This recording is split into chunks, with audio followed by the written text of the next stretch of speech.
Welcome everybody, and thank you for joining us. And it's good to see so many of you joined us tonight. We know it's 7 o'clock. We know it's a difficult time. If you got kids, you got to put them to bed and all that, and eat your dinner, whatever. But it's great to see so many people here. And thanks, Rebecca and Richard and Michael and Michelle, and of course, Greg. You attend all my webinars, so I thank you for that. I'm very excited tonight. So if I talk quickly, it's because I'm excited. Over the last 2 or 3 years as a photography consultant and coach to the photographic industry, we've implemented a lot of Facebook strategies for photographers to be able to get a lot of leads, and also we've created a lot of money. We've had fantastic results in getting leads, and I've helped my clients turn those leads into money. So welcome everyone, and I'm really excited tonight to have someone that knows a lot more than I do about Facebook. And the person we have tonight is Loren Bartley. And I'll tell you a little about Loren. Loren is a social media consultant, an educator, a coach, a public speaker, a blogger, an early adopter, a self-confessed geek, and she's a recovering fitness freak and getting back her freak. And she's mother of 2 boys and a princess girl. She's very passionate about educating small businesses and how to use the power of social media. And some of her major achievements in life include representing Australia in the sport of life-saving, launching her own social media business, appearing on the front page of The Age, and chatting with the Queen. This is the Queen of England. Yeah, the real one. So, and also she's married and has 3 beautiful kids, as I said. So what we want to do, and you know, Loren was editor and publisher of her first ever newsletter at the age of 12, and she helped build the Victorian Institute of Sport's first website back in 1997, and later built an access database for the British Judo Association, an iMac. Actually owned an iMac way before they became trendy. So we've got to say that Loren knows a lot about social media and a lot about Facebook. She's a creator of Social Media Success and Facebook Business Success Now. She has 2 online training programs, and that combined with awesome support. So I think we've almost run out of time, Loren, because of the big introduction. Welcome, and it's over to you, hey? Thank you. I didn't realise you were going to be so in-depth about my welcome. Yes, and I did actually meet the real Queen, and not only did I meet her, I somehow managed to offend her, but that's a whole other story that perhaps I can take up with people individually if they want to hear later. So tonight we're going to be talking about Facebook advertising for photographers, and there's quite a bit of content that I want to move through, so I will move through this pretty quickly. I do get excited, like you were saying, Bernie, so when I get excited I talk a little bit fast too, so hang with me and I'll let you know of some resources where you can get more information about this as well as part of this, so that if you feel a bit like the fire hose has been, you know, squirted at you at 100 miles an hour tonight, there'll be some other resources that you can download and stuff so that you can further swat up on this after tonight, because I can't teach everything as much as I'd love to. In the short period we've got together, I won't be able to give you all of the information out of my head that I know. So I'm going to get started by just talking about, first of all, why you should be investing in Facebook advertising, because I know there's a lot of people who for many years will have been using Facebook for business purposes and haven't actually had to put your hand in your pocket. And that can, I suppose, be, you know, they were the glory days, I suppose we can say, and the glory days, unfortunately, they are over. And now, if you're using Facebook for business purposes, then Facebook actually expects you to contribute financially in order to achieve, you know, the return that you're after. So, basically, one of the biggest reasons that we do need to invest in Facebook these days is because Facebook, which has an algorithm that determines what does and doesn't end up in the newsfeed of those people that are following your page or have liked your page, They have an algorithm, and that algorithm changes all the time, but it most recently or most significantly changed probably about just a little over a year ago now. And what happened, as those of you that may have had a page for some time will have noticed, is that there was a significant drop in reach that occurred.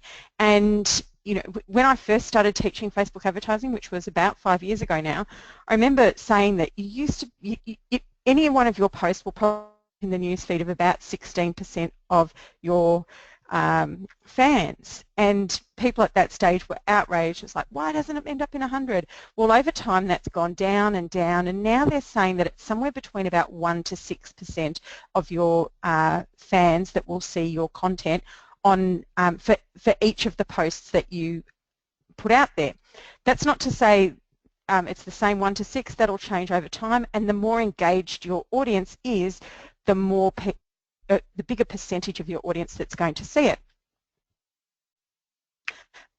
But if you're going to do something that has a really strong call to action, so let's say you're effectively putting a post on Facebook that says, buy my stuff, or it says, download this, or subscribe, or any of those really strong calls to action that flags to Facebook that you are trying to do something to propel your business financially, then they will straight away give that particular content very little reach.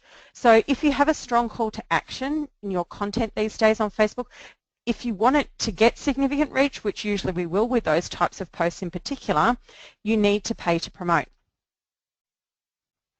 So by investing in Facebook advertising, what we're effectively doing is we're increasing our reach, and we're circumnavigating the algorithm restrictions that we get when we just post organically. And by organically, I mean without putting our hand in our pocket.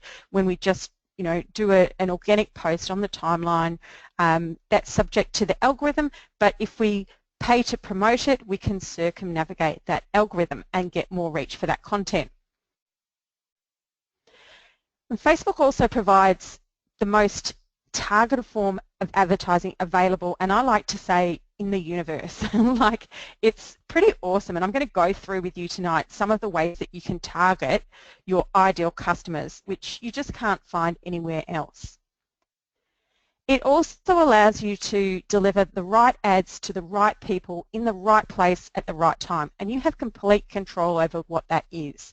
So you can choose what ads you want to put out there, you can choose who you want it to go to, you can choose where you want them to see it, and you can choose when you want them to see it. So it's really flexible like that. It's also a really good way to generate more leads and sales, like Bernie mentioned before. And in fact, if you want to generate leads and sales on Facebook, because of what I mentioned before in terms of you getting very low reach for that type of content, if you want to generate more leads and sales, you have to be investing in Facebook ads these days to be able to achieve that. It's also a relatively inexpensive cost per desired action. And what I mean by cost per desired action is the action you want people to take. So it could be a relatively inexpensive cost per lead if you're getting someone to opt into some sort of resource to collect their email address, relatively inexpensive cost per sale if you're trying to sell something. And the other thing is about this, we can also measure it. Whereas a lot of the other marketing that we do in our business, let's say we've done a letterbox drop or anything like that, you can't actually measure it to work out what your cost per conversion is, but you can really well with Facebook advertising. Facebook advertising also allows us, over time, as we test things and get to know what works and what doesn't work for your audience, allows you to be it becomes quite predictable. And so what we'll start to know is if we put a certain amount of money in, we'll know how much will come out. Now, when you first start doing Facebook advertising, it is actually like going to the pokies. You put the money in and you hope that something will come out. That's normal. But as you get better and better at this, what will start happening, it'll be like a vending machine. And you'll know if you put a certain amount of money in, how much you can expect to come out in terms of the return per what your desired action is that you want those people to take. It also has a seamless integration of ads into the Facebook and now also the Instagram platforms, making Facebook ads, if you do them really well, quite often those people that are seeing them won't even notice that you've paid to promote it. If you do really good ads, they shouldn't detract from the Facebook experience, they should actually enhance it. And that's Facebook's aim for all of the ads that appear on the platform. You also have complete control over your ads, and I mentioned that just a moment before, and some of the ways that you have control when you create the ad is you can choose all of this stuff. So you can decide what your ad objective is. So it's like, what do I want to get out of this ad? And based on what you want to get out of it, you can choose the specific objective that's going to assist you to be able to achieve that. You can choose your targeting, so what audiences you want it to go to. You can look at what your call to action is, and in some particular ads they actually allow you to put a call to action button in, and you can craft the offer according to what's more likely to get those people seeing that ad to take that your desired action, whatever that may be. You can look into your visuals, and from a visuals perspective I'm talking at images and video. You choose what they're going to be, and you don't just have to do images, you can also do video. I'm going to talk more about why you should be doing more video shortly. The copy, so the words that you're using, where possible we want that to be as compelling as possible, and you choose what those words will be. Facebook does have some pretty strict guidelines around them, so sometimes you might find that your ads have been disapproved for various reasons. I actually had an ad that I put up at one stage that said, "Are you sick and tired of the way that Facebook always changes the rules?" That was kind of like the question I had at the beginning of it, and then I went on to explain the resource I had that would keep them up to date with that. That ad actually got disallowed because Facebook said I was too specific about a medical condition, about people's medical condition, because I used the words sick and tired in my ad. So when we're crafting our copy, we have to be really careful not to go against what Facebook outlines in its ads policy as to what you can and can't say within your ads. And that in that particular instance, you can't be calling people out based on specific features. So, for example, if you've targeted someone because of a certain demographic, let's say you've targeted ads at 20-year-olds, you can't actually say, "Are you 20 years old?" You have to be really careful about that thing. We also you can also have complete control over any links, so anywhere you're sending people away from Facebook, and any landing pages where you might be capturing people's details. And I would say in this instance, if you're doing any of that, make sure that the places you're sending people to are mobile optimized, particularly if you're placing the ads in the mobile newsfeed, because and another thing to note is that these days most people look at Facebook from their mobile. So if you're not running things that are mobile optimized, you're doing yourselves a disservice, and you're doing your ads a disservice if you're paying for them to end up in people's newsfeed, and then their mobile newsfeed, and then you're sending them to ads that aren't mobile optimized. So I suppose that brings me on to placement. You can choose where you want to place your ads. So you can put them on Facebook in the newsfeed, on the desktop, the newsfeed on the mobile, the right-hand side. You can put them on Instagram, and you can also put them in the Facebook Audience Network, which is a whole heap of other apps and websites and online resources that use Facebook advertising. You can schedule when you want them to go, and it's not just when you want them to start and finish. There's also functions within the Facebook advertising where you can say what time of day that you want them to go. So you might choose to only run your ads when you know your audience is awake, or you might go, you know what, I know that they commute on the train of a morning, and they're usually on Facebook between 7 and 9 a.m. and 5 and 6 p.m. So they're the times I want to schedule my ads to. You can determine your budget, and I'll talk more about that later, and also conversion optimization. So what you actually want to optimize your ads for, you have control over that. And then of course you get to monitor and measure it, and I'll talk more about that as well. So in terms of budget, you get to set your own budget, and you can start with as little as you want. And what I would recommend here is that when you first do some advertising, I always recommend that you get at least $50 and say, this is my test money. Now, I'm sure we've all blown $50 on something completely frivolous in our entire lives. So you kind of need that mindset at first. I'm hoping that you're not going to blow the $50, but what I'd like you to do is just go, okay, I've got $50 here and I'm going to play with this to see what works for my business.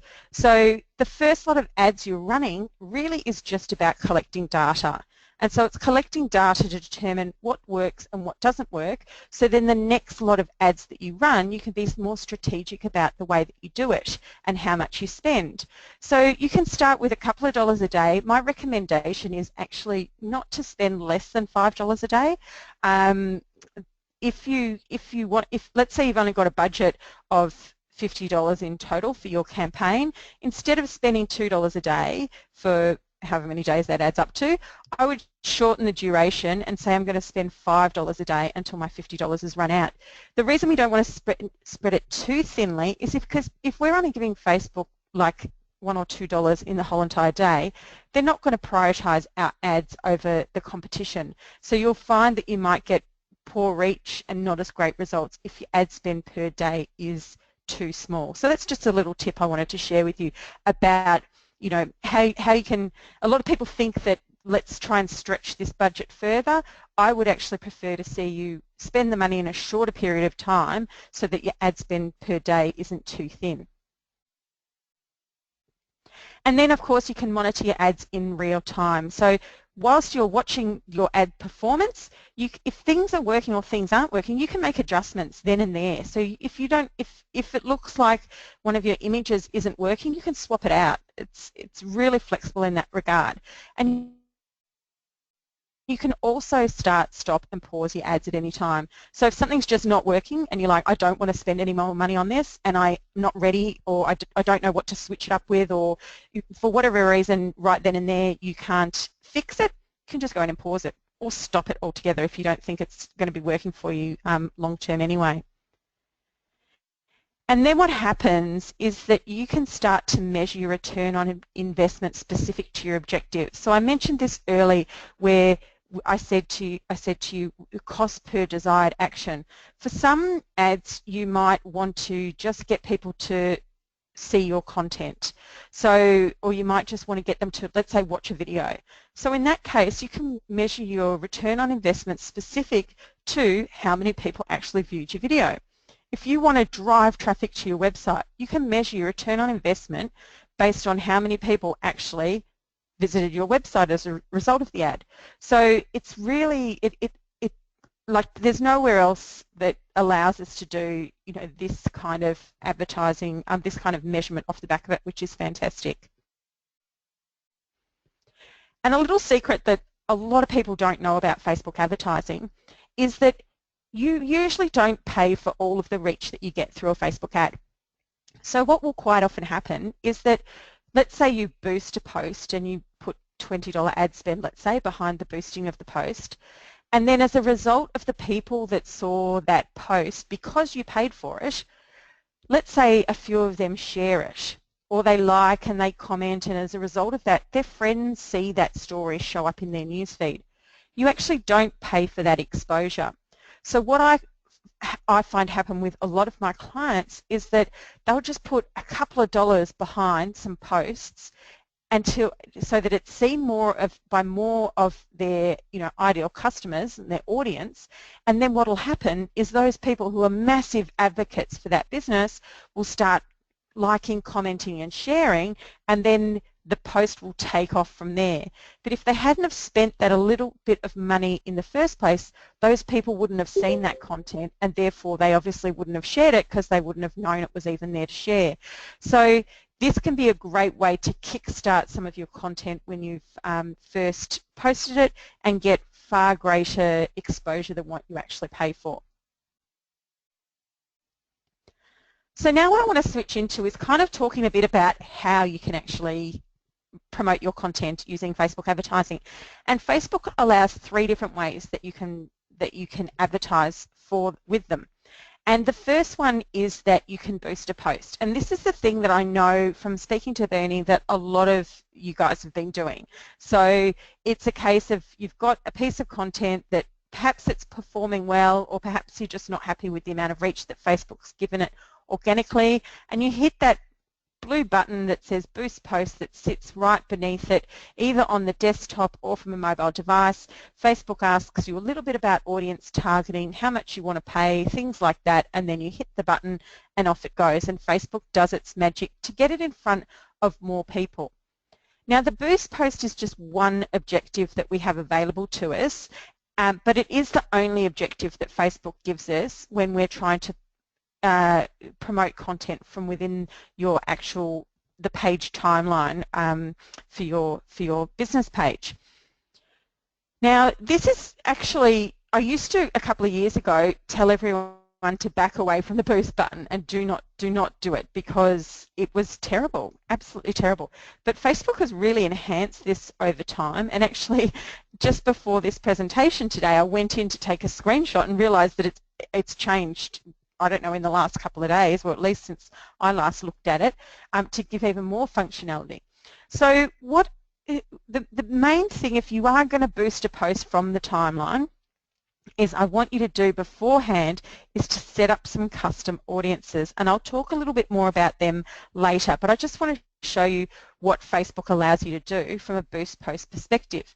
Now, this may or may not be familiar to you, but if you click on the Boost Post button, the first thing you'll see that will pop up on the screen is who do you want to post it to. Now, traditionally, this area here that I've marked in pink was who was available to you. So they'd say people who like your page, people who like your page and their friends, which I'm telling you now, please do not ever, ever, ever, ever, ever push that button.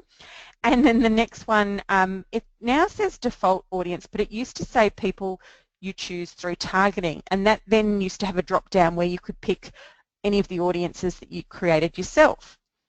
Now, the default audience for your page, I believe, and I have to do some further investigation on this because, as I said, I just saw this for the first time today, is the default audience that you set within the settings of your page to say who the type of people that you think would most be interested in your page. Now, this other option that they give you, which I've highlighted in blue here, is actually the pages, the audiences that you can set up. So you can go in and set up some custom audiences in the Power Editor or the Facebook Ads Manager, which I'll talk about in a moment.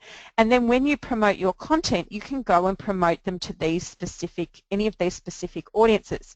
Now, if you're going to be boosting posts, my tip for you is to go and create these audiences first so that you can advertise to them. Now, I said before, don't hit the people who like your page and their friends, and the reason for that is because just because I'm friends with someone who likes your page does not mean I'm interested in you or any of the content you have to offer through your page. People who like your page is a good option to choose if you just want your content seen by more people who have already put their hand up and said, I'm interested enough to like your page and would like to see some of your content in my newsfeed. But sometimes you might do something that you know is specifically of interest to a specific audience. So I've got, for example, Business Addicts event invites. I actually have a podcast called Business Addicts, and we have events. So that's a list of people that have been invited to Business Addicts events before. So if I'm doing a post around an event, for example, that I'm running for Business Addicts, I might go and select that audience to try and get it in front of those people that I've already identified would be interested in that content. So there's other options you can choose within the Boost Post. My recommendation here, if you have been doing Boost Posts in the past, is to try and step yourself up to the next level. And stepping yourself up to the next level is using the Facebook Ads Manager. And you can just go to facebook.com/ads/manage to access this. And there's also some buttons around on your Facebook page. It's different from people to people that will take you there. If you click on the Create an Ad, that also, which is a green button, which you'll often find in the top right-hand corner of your Facebook page, that will also take you into the Ads Manager. Now, as you can see here, there's a lot more objectives than just boost your post. You can boost a post from here. And if you want to boost a post, then I would and I would challenge you to go in and try and do the same thing from within here, because you've got a whole host of additional functions that allows you to do beyond what you can do if you do it from your timeline. But you can also do a promote your page ad to try and get more page likes, send people to your website, which drives traffic to your website, increase conversions on your website. That's the kind of ad you'll want to run if you want to get more leads or sales. And then if you've got an app, you might be interested in the next two options there. And then if you're a local business, reach people near your business is another option. If you're a local business, you can still use the other options as well. This one here is just really focused on, it's got some additional functionality about being, about accessing people near your business. Raise attendance at your event if you're using Facebook to create any events and you want to try and get more people to RSVP to say they're going. Get people to claim your offer if you're using Facebook offers. Get video views if you're uploading a video to Facebook natively and you want to promote that. So what I mean by natively is you actually upload it to Facebook, not doing a link to like Vimeo or YouTube or anything like that, and that will get your videos seen by more people in their newsfeed, because Facebook knows what our actions are on Facebook, and it knows if people like watching videos or you don't like watching videos. So if you run a get video views ad and you define an audience and Facebook knows that, let's say 20% of that audience you've picked have never watched a video on Facebook in their life, they're not going to promote it to those people because they know they're not going to see it. They're not going to want to see it. So if you can choose the objective that's most appropriate, like in this case, Facebook will go and find the people are most likely to take that desired action. And then the last one there, which is a relatively new one, which is collect leads for your business. And that actually, Facebook basically has a pop-up lead capture form, which it creates for you, where people can fill in their details, and so you don't have to create a landing page in order to capture details. So this is within the Ads Manager, and we have a whole lot more functionality within here in addition to just being able to pick different objectives. We can also look at a lot of our reporting in here as well. It's quite a robust tool. Now the next step up from there is the Power Editor, and the Power Editor is basically where Facebook rolls out any new it's kind of like the beta platform, where if there's a new ad objective it's testing, it'll do it in there first. It's really where people who are high-level advertisers will use this. That's not to say you can't do that as a business owner for your own business, and I actually encourage people, if they can, to try and learn how to use the Power Editor, because the Power Editor is fantastic in as much as allows you to do a lot of more stuff in terms of duplicating ads and split testing. And you'll see down the bottom, the second from the bottom one here, they've got an additional ad objective here, which is promote product catalog. So it actually here allows you to upload your full product catalog and do some really smart things. Like if someone visits your website and goes to a particular product on your website, you can actually then go and advertise back that exact product to them, because Facebook will know. So it's pretty smart in that regard, and you can only do that at present in Power Editor. That's not to say in time it might not move into being able to do in the Ads Manager. Quite often that, once it's road tested in the Power Editor, it will move into the Ads Manager for you to be able to do.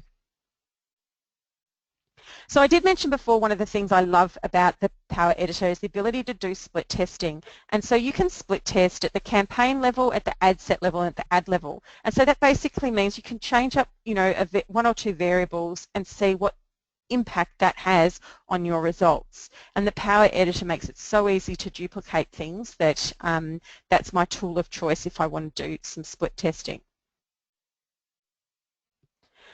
So when it comes down to creating our ads, the most important thing is our audience. We can have the best ad in the world, but if we're running it to the wrong people, it is going to fail. So I'm going to step through now some of the ways that you can create audiences to target on Facebook. And the first one I want to talk about is connections. So basically, when you set up your ads, Facebook allows you to target people based on how they're connected to you. So do they like your page? If they like your page, you can choose to target people who like your page or people who don't like your page. So for each of these connections, you can do inclusion or exclusion targeting. You can target people based on whether or not they've RSVP'd to come to an event, and not just the current events you're doing, but the past ones. And also for people who have engaged with an app that you're using on Facebook as well. So this is quite often, this can be good functioning if you don't have a lot of other audiences to target, or if you need to include or exclude people. Connections can be a really good thing. You can also do things like friends of people who. So let's say you're running a page-like ad. You might run a page-like ad to people who meet a certain demographic, and then if you go, oh, that's too broad, I want to narrow, but I can't work out how to narrow it, a good layer to put over the top of it is to say, okay, let's do all the people that fit this particular demographic, and they also have a friend who likes this page, and then suddenly your audience size will shrink considerably. So that's where I think the including friends of people who like your page can be useful, because you've already layered in those other kind of interests and demographics first before you do that. The next one is custom audiences, and custom audiences are where you can actually, the audiences you already have access to elsewhere, you can retarget to them on Facebook. So you can actually get your customer list. So you can get all of the email addresses or the phone numbers, and there's actually a few other options as well. You can upload them to Facebook and say, hey Facebook, I already have these people on my list. Can you go and find them on Facebook? And if they use that email on Facebook, or if they use that phone number within their information that they've given to Facebook, Facebook will go and find them and put them in like a customer list kind of bucket audience that you can then advertise to. And the same with website traffic. There's a Facebook pixel that you can install on your website that tracks people who are logged into Facebook when they visit your website, and it then allows you to retarget those people. So that is, if you don't have the Facebook pixel installed, then I highly recommend that you go and install that. And I actually have a video on my website where I actually step you through how to install the Facebook pixel. So if you haven't done that, I highly recommend that you watch that video.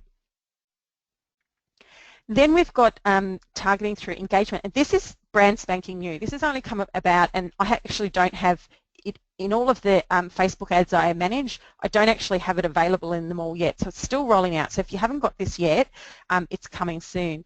And what it allows you to do is it allows you to target people based on the engagement they've had. So if someone's watched your video, for example, so let's say you've run a Facebook ad, or just maybe organically you've posted a video to Facebook, you can then retarget those people based on the ones that actually watched. And you can target the ones that watched 25%, 50%, 75%, 95%, 100% of it. So this is a really good audience to retarget to over time. And then another one that isn't quite rolled out but is coming is time viewing content. So they'll be able to see how long someone read your blog post for. And then as a result of that, you can say, okay, I want to target the people that spent a certain amount of time viewing the content, so that you don't get the people that just bounce to the site for 2 seconds and bounce back again. You want the ones that actually read and consumed it, so that you can retarget them. We can also create lookalike audiences. So before I talked about customer list and website traffic, let's say you've only got a customer list of a couple of hundred, or maybe your website traffic, you only get a couple of hundred visitors per month. You can still upload that data to Facebook, but it's going to be pretty useless when it comes to advertising because it's too small an audience. But what you can do is you can say, hey Facebook, go off and find some people who look like the people who are on my customer list, or go off and find some people who look like the people who visit my website. And because as users we give Facebook so much data, they'll basically go through your list, find out what the key demographics, interests, behaviours are of that audience, and they'll go and find other people on Facebook that look like those people. So that's so super cool if you don't have big custom lists that you can target directly, or if you want to extend beyond the custom lists that you've already got and find more people like it. Then we've also got the saved audiences, and this is probably the thing that most people will have used the most, but I've actually put these in order of how effective I think they can be for your business. And so the saved audience is one of the things that I'd probably suggest you try and use the least, particularly if you're trying to convert people, because those people that know you better, because it's those people who know you because they've liked your page, they know you because they've visited your website, they know you because they've opted into and subscribed to you, or they've been a customer of you in the past. They're warmer audiences. These and then moving on from that, the lookalike audiences can be quite good because Facebook knows so much about that list, it goes off and matches similar people. Whereas when we go to saved audiences, to an extent, for a lot of business, it becomes a bit of guesswork. And they kind of sit back and go, oh, I think they might be this age, I think they might be interested in this, and, these are the kind of things they've probably done over time. For some people, these are great because they're really honed in on who their ideal customer avatar is, and if they do, this can work really well for you. So I think they're good to use, but I think long term, if you can build up the other audiences to be bigger, they're going to be more effective for you than the saved audiences. But these are a great starting spot if you're just starting out with Facebook advertising.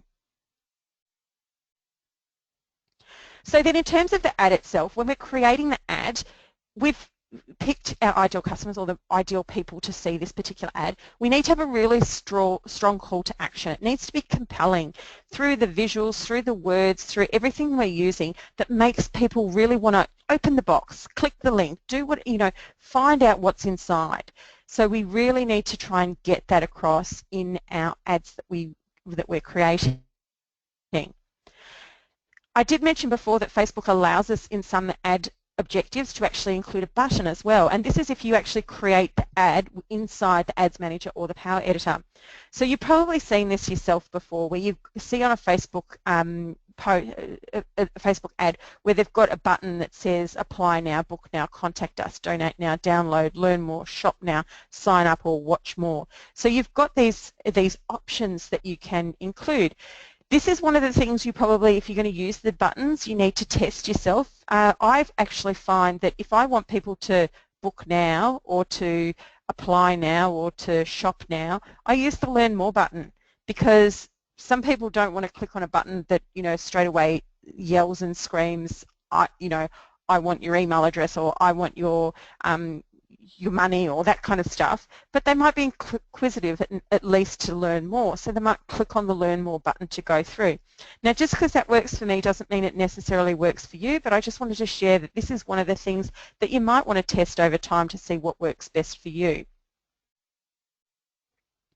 In terms of the images that we use, now you guys are photographers, so you have a step up on everyone else out there, in as much as I'm hoping that you create really engaging visuals on a daily basis. So it should come as a no-brainer to you guys that you've got to be using things that are going to engage your audience. What we need to be creating is thumb-stopping content, and our visuals are the biggest thing that is going to stop people in their tracks on the newsfeed to actually say, I need to pay attention to this. So some of the things that work when we're using images is to actually have happy people faces, because people are used to seeing faces and engaging with faces, and they go to Facebook expecting to see faces. I mean, it's called Facebook. So if you're doing any ads and I would recommend, where possible, that you would try to include happy, smiling people. Now, I know for some people that may not work because, let's say, you're trying to promote your landscapes, or your, you might be an equine photographer, so obviously happy, smiling faces might not work in your particular industry if you're a food photographer or that kind of stuff. So what I would say in that case is that you just need to showcase your style. So here, yes, again, I'm showing you another example with happy smiling faces, but you can see here that this is no doubt a wedding photographer. So you've got to look at what is going to attract your ideal customers and compel them to take your desired action, but at the same time really showcase your style. So we want to, when we post things to Facebook, look like we belong. You guys take amazing photos. Sometimes that, your photos might look a little stock in the way that they're created. So I suppose you have a little bit of a balance here to make, where sometimes you might need to get a bit more gritty with the content that you're sharing. So you might want to do like some behind the scenes stuff, or some stuff that might not actually make you look like a professional photographer at times, because if all you're constantly doing is showing the very best flawless stuff, then sometimes it can look out of place on the platform. So I suppose it's kind of like you've just got to have the balance of going, I really want to showcase my stuff, I want to showcase my style, but I also want to look like I'm natively in here.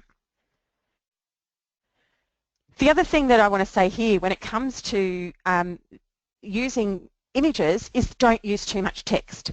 So Facebook used to have, up until only a month or so ago, a 20% rule.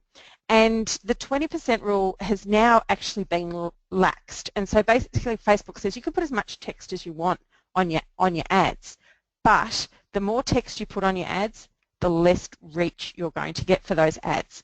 So they've now got kind of like a low, medium, high ranking system, and you'll quite often see when you submit your ads now, it might say there's a little bit too much text here, you might get limited reach as a result.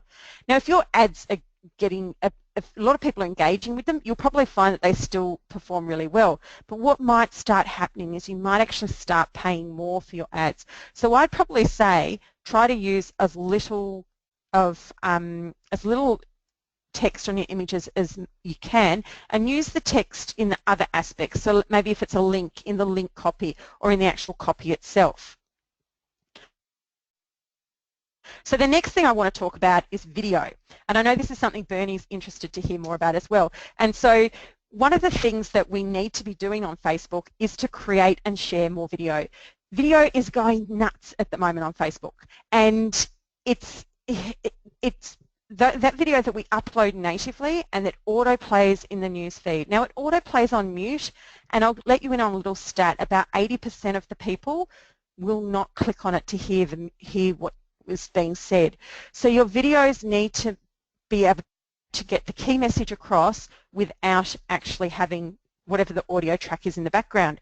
So you can be creating videos where you can use subtitles, or you can, some people hold up cards, or they'll do other visual cues so that people still get the message throughout. I've got some Facebook ads I'm running for a client at the moment where we're paying less than half a cent per video view.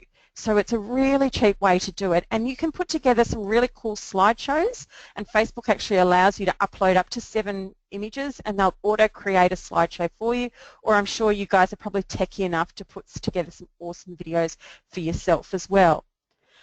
Facebook also has Facebook Live, which is another function that we have available to us, and I would recommend where possible that you do some things that are live where possible. So let's say you're a wedding photographer, for example. Using Facebook Live can be a really good thing that you could do, with the permission of the bride and groom, of course, at a wedding, where you can actually be showing people what you're doing behind the scenes. And this could be a really good way for your future prospects to actually see what a day in the life would be like if, at your particular wedding or that. All I'd say there, if you're going to be doing that, make sure you've got enough people on staff so that it's not actually detracting. And it's also another good thing you can do in terms of the behind the scenes stuff. So if you're photographing a portrait session, for example, you could, from behind the scenes, be actually doing a live to show what it's like. So it's a great way to showcase your work. Now this isn't necessarily to Facebook advertising here. This is probably more organic tips that I'm giving you.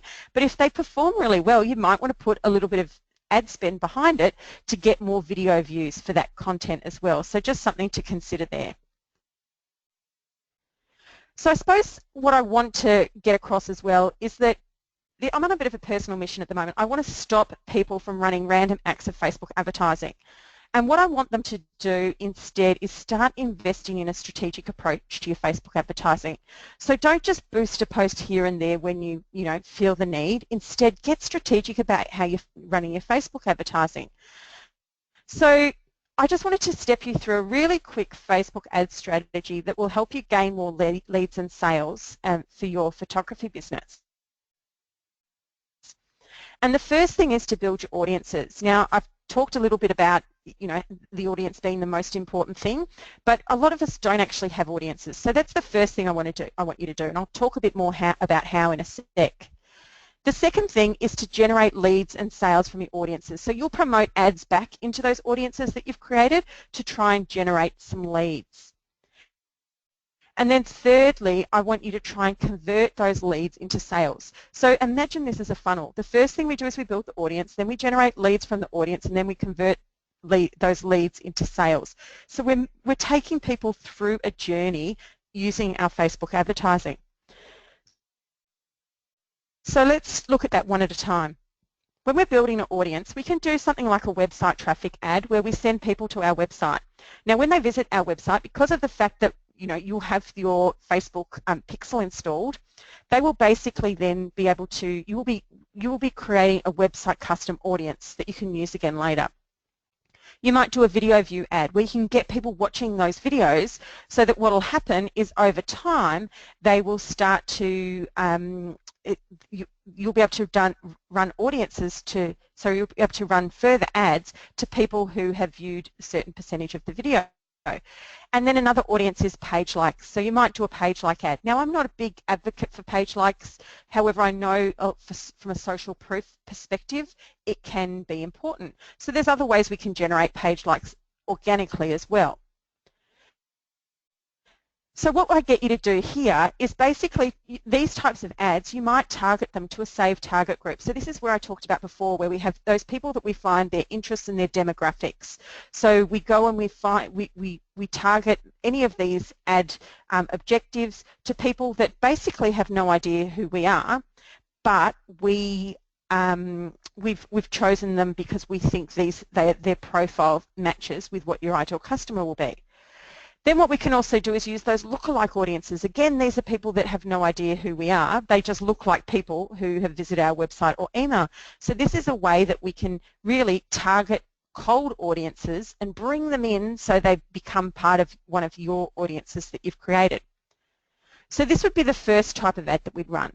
So then the second ad that we'd run is we'd do something to generate leads. So we might run something like a website conversion ad where we're getting people to opt in for something.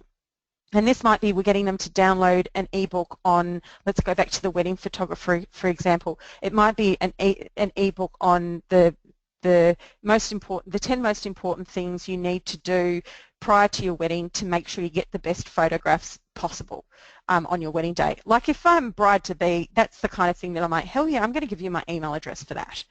So we can do a website conversion ad for something like that, or we can do the lead ads, which is the one I mentioned before, where Facebook kind of creates that landing page for you where it pops up and you collect people's leads that way.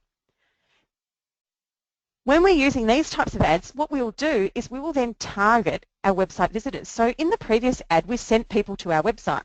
So we can now create a target audience of people who visited that page that we sent them to, and we might do it within a certain period of time. So we might say people who visited this specific page within the past 2 weeks. Let's say you ran that ad for the last 2 weeks, or you might do it longer. You might say within the last 180 days because that's how long they let you do it for as a maximum.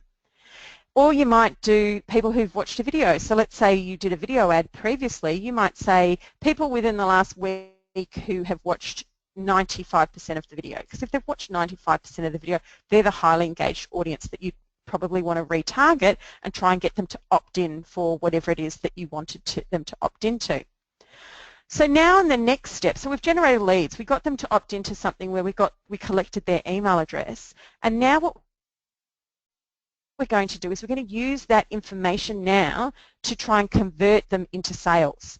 So what we'll do here is we will run a website conversion ad, where we're trying to get people to convert, if we're able to take payment online or take booking online or whatever it might be online, that would work. And we can also use email marketing here as well, because email marketing works hand in hand with Facebook advertising. So what we would do here is we would basically, when we get into our target, and I know I'm probably getting a little bit confusing at this stage, but hang with me here, is that we can now target people who visited the opt-in thank you page. So in the previous example, I showed you that we would have people that would, let's say, opt in for that wedding tip, photography tip book. So they visited the opt-in page, put their details in, said, yes, I want this, and then they landed on a thank you page. So thanks for downloading the ebook page.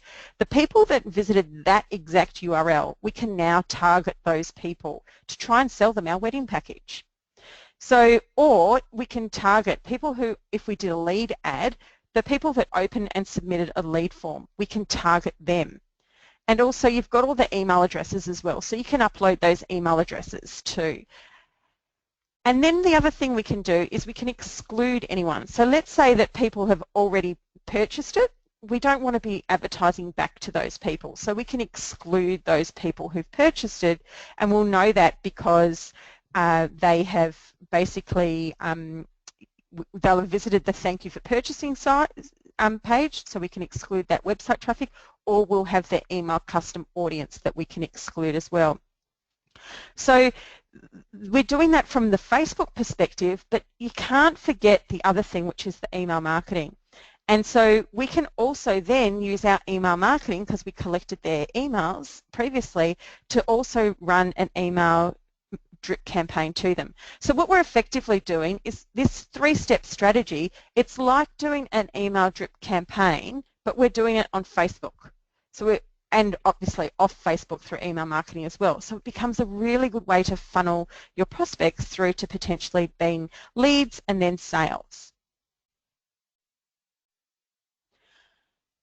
And that's what I pretty much said, isn't it? Funnel your audience through your Facebook ads. That's what we're trying to do through this strategy. So we're not running random acts of Facebook advertising. Instead, we're strategically running ads to our Facebook audiences and building the relationships over time. I see way too many people running ads that say, buy my stuff, to cold audiences.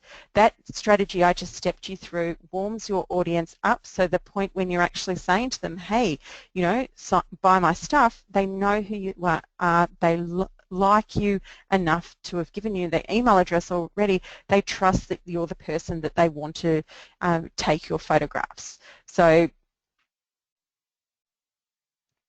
the next, I suppose the final thing we come to then, once we've done all this, is we need to measure our return on investment specific to your objective. So there's a couple of metrics I just want to kind of make you aware of here. And the main metric, and nothing else matters if you get this right, is the cost per desired action. So you need to be measuring the cost per conversion if you're doing a lead or a sale type ad, and you can actually put that into, if you're doing a if you're doing a website conversion ad, then what you're doing here is you should be able to actually measure. Facebook allows you to choose and even put the money amount in, so you can actually see, I'm spending this much money on my Facebook ads and it's costing me this much per conversion, and I'm earning this much as a result of it. If you're sending traffic to your website, then it's the cost per click that you're going to be looking at. If you're trying to get more video views, then it's going to be the cost per video view that you're going to be looking at. So you want to make sure you're focusing in on the metric that is relevant to your cost per desired action. I see too many people that are getting hung up on their cost per click, and the cost per click in probably 80% of the cases is just a vanity metric. I want you to look at what the real metrics are. The next thing is if you are sending people to your website, because I know a lot of people do in their ads, so if that's the case, I just wanted to highlight these two metrics that are worth looking at. And one is your click-through rate. And so what we do with the click-through rate here is we want to make sure that the click-through rate is as high as possible. And if it's completely cold traffic, then you might find that your click-through rate is, if you've targeted it okay, you'll probably get a click-through rate that's about 1% would be a good result. If it's a warm audience, then I look to get like 5% plus as my click-through rate. And then also the other thing we want to look at is our cost per click. So basically what we want is a really high click-through rate and a really low cost per click. If you're managing that, then that's giving you an indication that your ads are performing well. And then there's some troubleshooting metrics that you want to take a look at. So you want to look at your reach, and reach only from the perspective of knowing how much of the potential audience size that you are targeting you've actually captured. And that goes hand in hand with the frequency. So what you don't want to see is that frequency number really jumping up. And I like to say, in terms of things that are showing up in the news feed, I want to keep the frequency under three times. In the right-hand column, I'll let it go up to about probably 6 or 8, because in all honesty, whoever looks at the right-hand column, so quite often it'll be shown but not actually seen. So I let the frequency go a little bit higher in the right-hand column on the desktop. But what I want to do is keep that reach down. Now, if someone's seen your ad 3 times and they haven't taken the desired action, there's a good chance they're not going to. And if what happens is your reach starts to stagnate and your frequency just keeps climbing, what is likely happening there is your ad will be getting too stale. And what will normally happen is that your cost per desired action will be going up as well. And another thing to keep an eye on is your relevance score. So that's basically Facebook just looks at your ad and decides how relevant it is to the audience that you're targeting based on your click-through rates, your cost per clicks, your cost per desired action, your reach frequency, it takes in all of the metrics available to it, and it decides whether or not it's relevant. And it's a score from basically 0 to 10. So I like to keep my ads around the 8+ mark to make sure that they're highly relevant to the audience that I'm delivering them to. And then, of course, what we need to do at this point, once we've looked at our metrics and how they're performing, is we need to adjust our strategy accordingly. And you don't have to wait till your ads are finished to do this. You can do this as they go if you're monitoring them. And I say any ads that you're running, you should really be monitoring them on a daily basis. So that's pretty much brings me through to the amount of content that I was able to kind of, jam into the time that we've got today. I want to, in a second, just hand it over to see how else I can help you with any questions. And I know that some of you will have been asking questions in the chat box perhaps throughout this, and Bernie's going to ask me them in just a moment. But before we do, I did mention earlier that there's some resources that you guys can get your hands on, and if you go to my website, which is Impactivate, spelt like it is up there, impact and then IV and the number 8.com.au, just there on the page that you land on, right at the top, I have an FB Ad Success Kit that you can download if you're interested. It's no cost at all to you, and what I do is over time I'm going to be, you'll get a series of emails which will basically step you through a lot of the things we've talked about tonight. I did mention that we have got also the I mentioned that there's a video on how to install a pixel. I've also got an ebook within there on creating Facebook ads that convert. And what I do is I just drip feed that to you over about the space of a couple of weeks so that it's not all slammed in your face at once and overwhelming. And then if you scroll to the bottom of that page, I've also got a quick start social media strategy and also a what's working on Facebook now ebook as well. So there's some more resources that you can download, which are obviously at absolutely no cost to you at all. If you did want to go to the next step and learn more about how to do this, I do have my FB Business Success Now program, which Bernie mentioned when he introduced me. And as part of that, I've got 8 modules that step you through. The first 6 kind of talk about how you can really optimize your Facebook organically by developing a strategy, optimizing your page, building your audience, talking about the type of content you can share, giving you strategies about generating leads and sales, and talking about how you can monitor your performance. And then I've got 2 supercharged modules that talk all about Facebook ads. So the first one goes into Facebook ads, the essentials, and the next one about Facebook ads advanced techniques. And in addition to this, I have impact activities that you do throughout the course that allow you to actually go in and learn, like put the things you've learned into action. There's a whole host of other resources. I have live Q&As that I do with the group. I have support via a private Facebook group where people can ask questions of me 24/7. I usually get back to them within one business day, most often quite a lot sooner, and then I roll out a whole host of bonuses over time as well. So if that's the kind of thing that any of you are interested in doing, then by all means I've got the link there that you can go to check that out as well. It does come with a 30-day money-back guarantee if it's something that you try and you go, gee, that's not for me, that's fine, and I think you'll find that. And in terms of the pricing of it here, I've got it's a $397 program, or you can do 2 monthly instalments of $213 and $50. $213.50. I should also mention as part of this that once you join, you get access to this program for the lifetime of the program, so basically however long I keep doing it for. It's been going for about 3 years now. I update it at least twice a year, so you'll always have access to the most up-to-date Facebook strategies, which is super, super cool. And I did mention the money-back guarantee as well. So Bernie, I'm going to open this up now to any questions. I'm pretty sure from the notes, the messages I can see coming through that we've had a few. So do you want to throw them to me? Yep. Can you hear me now? I can hear you loud and clear. Thank you. Fantastic. Hopefully everyone can. Terry from Milner Studios has been asking a few questions.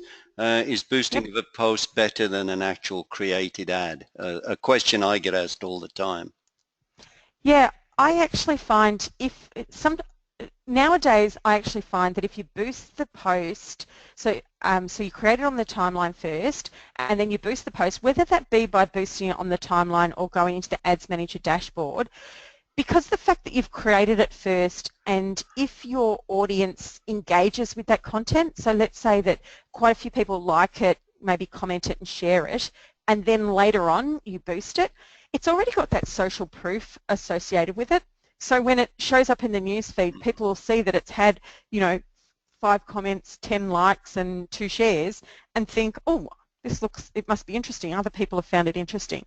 Whereas if you create it from scratch, let's say in the Ads Manager, then what happens is when you put it out to the world, it's just like there's no engagement on it at that point in time, and you've got to hope that people will start engaging with it.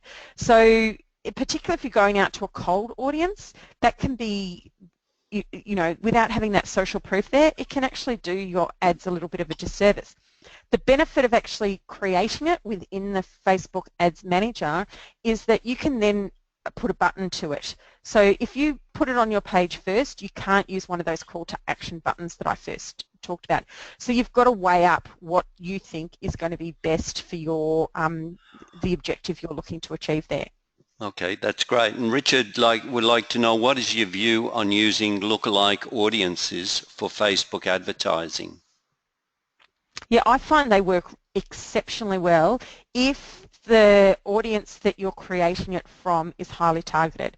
So, for example, if you've got a highly targeted list, email list of, let's say, a couple of hundred people at least, because if it's less than 100, don't even bother.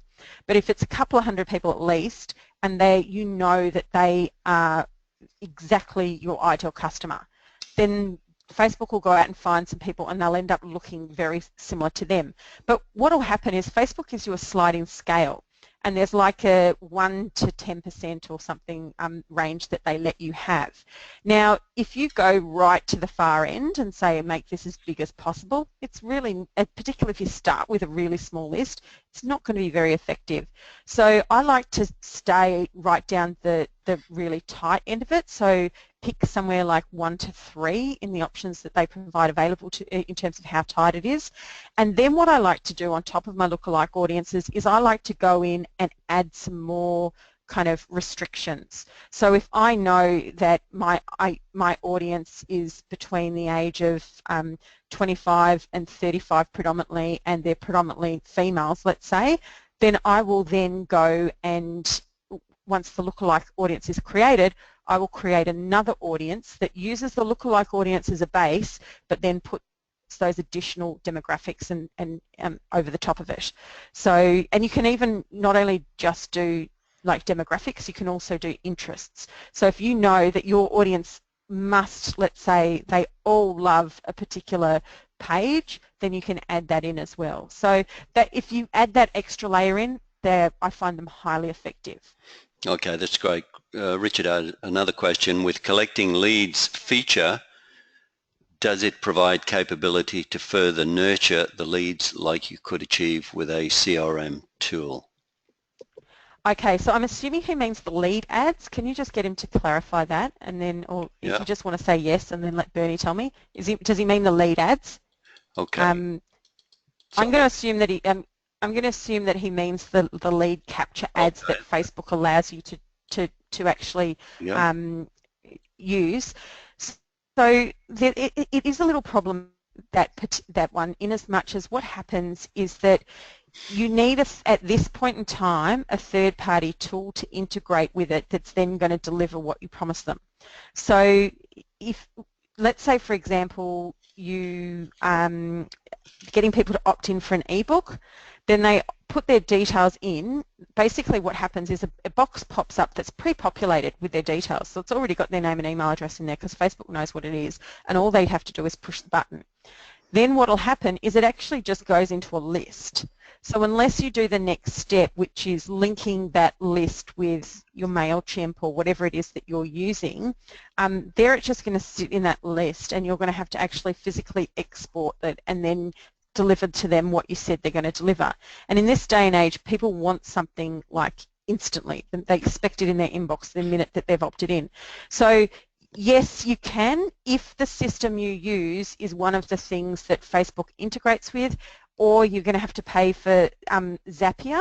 I don't know if anyone's heard of Zapier.com before, but I use that for a lot of my things to integrate, like my Xero accounting with my Infusionsoft, which is what I use as my CRM. Zapier will link with the Facebook ads platform to actually send a zap between the data that comes into the Facebook lead ad and, let's say, Infusionsoft or MailChimp or whatever else it is that you're using to actually deliver it. So it's a lot more complex. It's still early days on those lead ads. I've heard mixed reviews from people who've been using them and some of my clients. Personally, I'm preferring to send people to my own website with my own landing page, because also then I can actually do a custom, like once they visit my website, they become part of my website custom audience list that I can retarget to as well. Okay, and John asks, how do you post ads or content to both Facebook and Instagram? So how do we post ads to both? So Facebook will allow you, from an ads perspective, to actually choose the placement. So in choosing the placement, you go and you tick a box that says I want it to go to Instagram.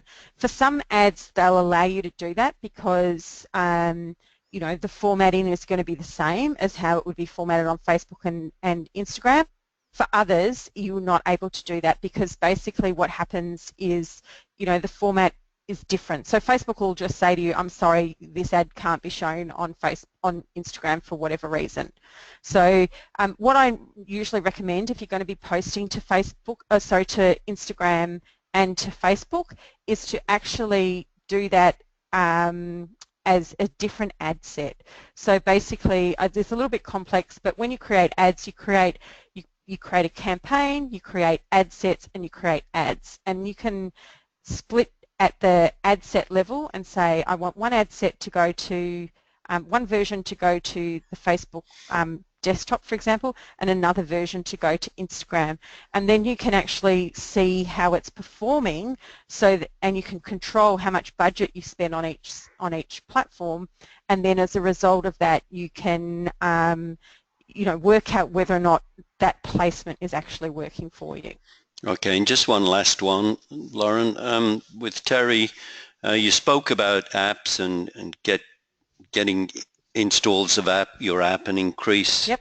engagement in your app. Terry, like myself, wants to know what's an app? What does it mean in this case? Okay, so you an app for in terms of Facebook. Let's say we've got an app that you might upload to the iTunes store. So if you want to get people to download that app, then you would run a Facebook ad in to people to try and get them to install the app on their phone. So that's what that's for. Okay. Okay, well, we better close up now, and thanks everybody for coming, and thanks for the questions, and that was great. Probably everybody out there is like me, the head is spinning, and I've sort of turned my head off about halfway through, but the great thing is that, you know, what I'm teaching my clients, and we know it's working, and we know it's test and measure, but I've learned a few things there that I can implement into the photographers that I'm coaching at present, so that's exciting. The other thing that excites me about the information you've given me is the knowledge you have is just amazing. And Thank you. if I knew more, and obviously we'll be using your services, and I'm sure everyone would be silly not to go to your website, impactive8.com.au, and get all those free resources, because I got them straight away the first time I went on your website. They're fantastic. In fact, I've passed them on to others as well. Just great, simple information. So thanks, Loren. Thanks for that. And I think we should do this again sometime, and maybe we can just do one particular thing and just give a little bit more education that way. Yep. Okay. Well, thanks a lot for the opportunity. It's been great. All right. Well, thanks again, everybody, for coming. It's great to see you up there, Leslie and Michael. I hope Michael and Sandy, you got a lot out of it tonight, because I know you're struggling a little bit with Facebook. You're new to Facebook, and we all were new once, and it's a little bit fearful. So once you get doing it, it becomes your friend. Thanks, Loren, and good night to everybody. Thanks. Bye.